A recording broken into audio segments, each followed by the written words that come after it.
Beijing's intention to open the Chinese economy wider to the world and protect globalization is no idle promise. President Xi Jinping made that plain as he launched the inaugural China International Import Expo in Shanghai yesterday, putting a figure on the nation's total purchase of foreign goods over the next 15 years of $30 trillion with another $10 trillion in services. There will also be lower import tariffs and easier market access for overseas firms. The thousands of companies taking part say much about the pledge that China means business. A slowing economy and the U.S. trade war are good reason for such an event. Xi spoke in his opening address of the importance of inclusiveness and globalization, sending a message without naming names to U.S. President Donald Trump ahead of their meeting tentatively scheduled for December 1 on the sidelines of the G20 summit in Buenos Aires. But while it is hoped the talks will narrow differences, such remarks have a wider purpose. They are aimed at domestic, regional and global needs.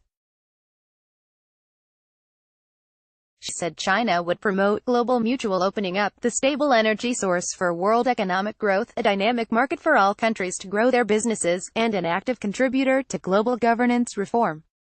China's economy is an ocean, can weather any storm. Xi tells Expo skepticism is rife among some governments, particularly in the West.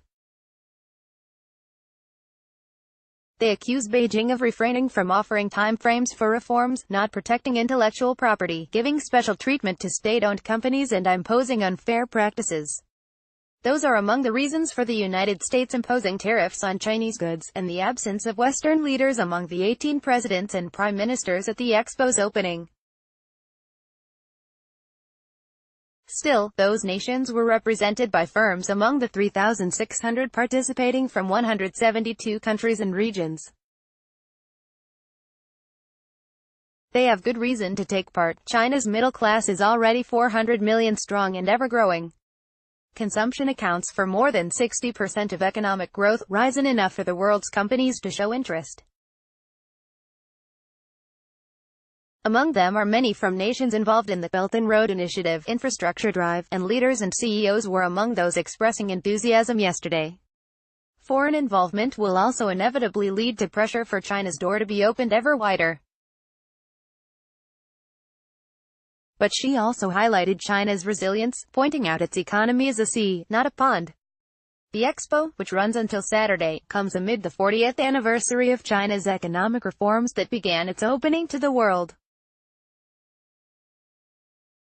China benefited enormously, but so, too, did the global economy. The nation has entered a new phase of development and the Expo signals that it is broadening market access.